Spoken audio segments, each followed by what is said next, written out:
समस्त को नमस्कार। आज आम लुक पुस्तक 19 पर्व 1 रु 10 पर्यंत जो गोटे घटना अच्छी से उपर आलोचना करवा। तो मु सब पढ़ी ना मुझे पद पढ़ुची 7, 8, 9, 10 ताहा देखी समस्ते बचसा कर कहवाक लगिले से जड़े पापी लोक घरे रहिबाकु गलानी। किंतु जक्ष ठिया होई प्रभु को कहले, हे प्रभु देखंतु मोर संपत्तिर अर्धेक मु दरिद्र मानू दान करुच्ची। आउ जदि अन्याय रे काहारी ठारू किछि नहीं थाए तेबे 4 गुण रे ताहा फेराई देउछि। सेथिरे यीशु तांको विषय कहले, आज एई गृह रे परित्राण उपस्थित होइछि, जेणु ए मध्य अब्राहम को जड़े संतान। कारण जहाँ हजि अच्छी ताहा खोज रक्षा करिया को मनुष्य पुत्र आसी। देखंतु एठारे जक्षंकर परित्राण विषय लिखाई। तो जक्ष केमती परित्राण पाइले ता पूर्व टिके प्रार्थना करिबा।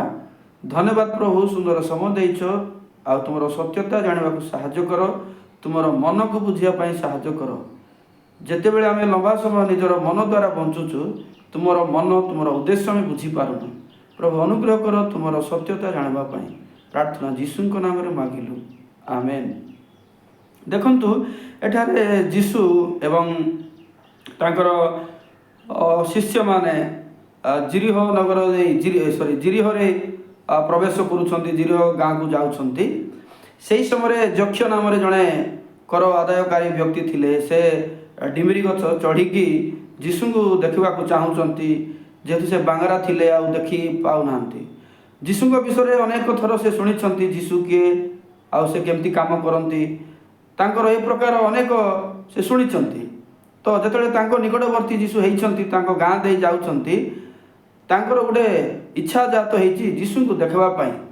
किंतु से जेतु बांगरा थिले से देखा पाऊ नथिले, से आग को दौड़ी जाए गोटे डिमरी गछ चढ़िले एवं यीशु को देखवाई चाहूँगी। तो से यीशु को लुचिकी देखवाई चाहूले। किंतु यीशु जो से डिमरी गछ पाखक गले तांकु कहले, जक्ष तुम्हें शीघ्र ओह्लई आस। तो जक्ष प्रकृत शीघ्र शीघ्र ओह्लई आसिले। आउ जक्ष सहित यीशु तांको घर को गले, माने जक्ष घर को गले। आउ जक्ष घर को जाई यीशु उपस्थित अछंती। आउ यीशु जक्ष किसी शिक्षा देले एमती लिखाई नहीं। तो यीशु प्रकृत में जक्ष घर को जाइए अछंती। तापर आमे देखुछु जक्ष ठिया होउची आ कहूची, प्रभु जदि मु कार अन्याय रे किछि जदि आनीची तेबे 4 गुण रे फेराई देबी बोली कहूची। तापर यीशु जक्ष विषय घोषणा करती 9 पदरे जे आज एई घरे मध्य परित्राण उपस्थित होइछि आसीछि। तो परित्राण जेहेतु आसीछि आ ए जणे अब्राहमंकर लोक थिले, माने जणे सजाति थिले, विजाति नुहंती। तो से लोक परित्राण पाइले। आमर अल्प आलोचना हबो जे जक्ष केमती परित्राण पाइले, जक्ष केमिति उद्धार प्राप्त हेले। अनेक लोक माने किए ठीक किए भूल से ऊपर मु कहबाकू चाहू नहीं जे अनेक लोक माने चिंता जे जक्ष अनुग्रह द्वारा परित्राण पाइले, माने यीशुकर मृत्यु जीवन को से विश्वास करिकी परित्राण पाइले बोली कहती। किंतु मु आपण मानक स्पष्ट कर दिए, यीशु एई जगह मृत्यु विषय प्रचार करि नांती। आउ जक्ष मृत्यु विषय किछि जानि नांती, किंतु यीशु को भेटवा द्वारा से परित्राण पाउछंती। तेणु जक्षंकर परित्राण यीशुकर मृत्यु पर आधारित नुहे, यीशुकर क्रूस जीवन मृत्यु को इंगित करे नाही। जदि आपण माने स्पष्ट होगा चाहती एटे देखंतु 8 पद देखंतु 19:8 जक्ष कौन बोली कहूची, जदि कहार अन्याय रे मु किछि आनीची तेबे मोर अधा संपद मु दरिद्र मानकु देबी।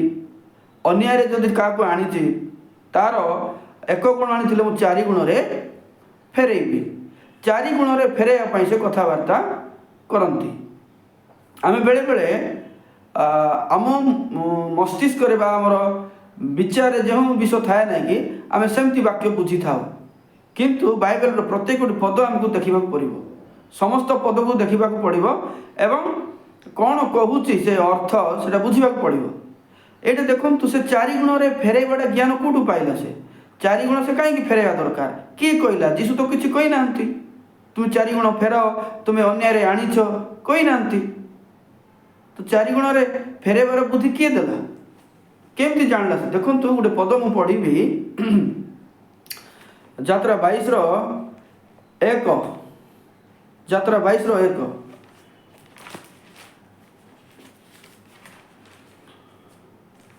जेबे कहीं गोरु की मेष चोरी करी बोध करे अबा विक्रय करे तेबे से 1 गोरु परिशोध रे 5 गोरु और 1 मेष परिशोध रे 4 मेष देव देखु बाइबल रे गोटे नियम अच्छी जदि जड़े लोक अन्याय करिकी गोरु मेष मेढ़ा कौन सी जदि जंतु आनी चोरी करिकी आनी आउ बिकी देइछि तो से जदि उधार पाइबा चाहूँगी चोर कर अन्याय रे भूल करिकी अन्य जो बिकी देइछि किंतु पर से अनुताप करुच्ची कौन मत रक्षा पाइबा दरकार मु उधार पाइबा दरकार मु भूल करिछि कौन कले हम यही प्रकार लोक मान प्रभु पुरातन रे गोटे व्यवस्था गोटे नियम देइछन्ति जड़े लोक भूल कला लोक को चिरकाल परित्याग करना जे भूल करे चोर करे से प्रभु वाक्य रखी अच्छा से वाक्य कौन जदि जड़े लोक भूल कला परे आउ थे अनुताप करुच्ची आ रक्षा पाइबा चाहूँगी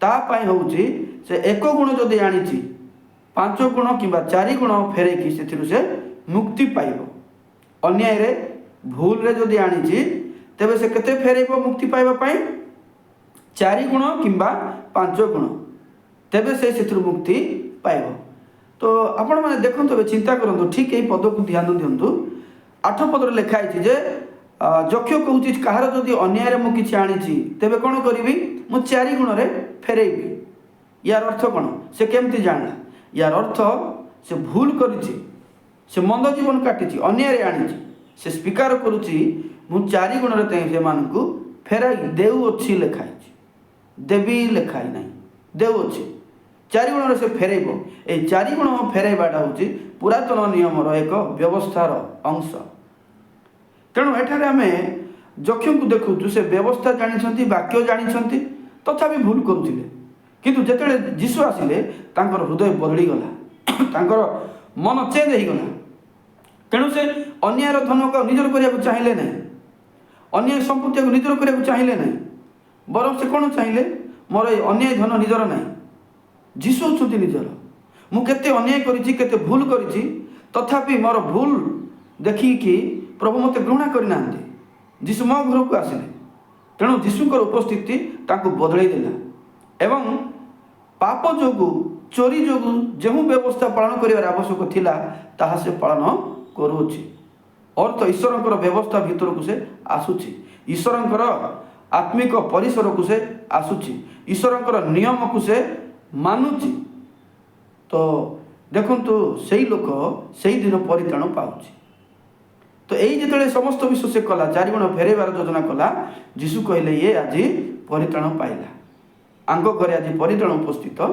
है तेणु मुझे आपण मानक कहवाक चाहे समस्ते अनुग्रह द्वारा परित्राण पाती ना जीशु को भेटिकी परित्राण पाती आउ व्यवस्था अनुसार जहाँ भूल करते ताहा जदि से माने सुधरांती बा व्यवस्था जहाँ डिमांड करे 1 गुण चोरी बदले 4 गुण फेरांती क्षमा पाइब लिखाई ताहा करिबा द्वारा एठारे यक्ष मध्य क्षमा पाती तेणु मुझे आशा करुच्ची आज अल्प आलोचन यक्षर परित्राण विषय आपण मैंने जानी तेणु बाइबल एमती अनेक सत्यता अच्छी आम आइडिया करिकी निजर मत अनुसार प्रचार करिथाउ किंतु बाइबल सत्य भिन्न प्रकार तेणु समस्त पद पुंखानुपुंख भाव में देखबार अच्छी आ क्लियर होबार अच्छी तो आज शुणिकी जदि आप किसी नुआ विषय पाइले तेबे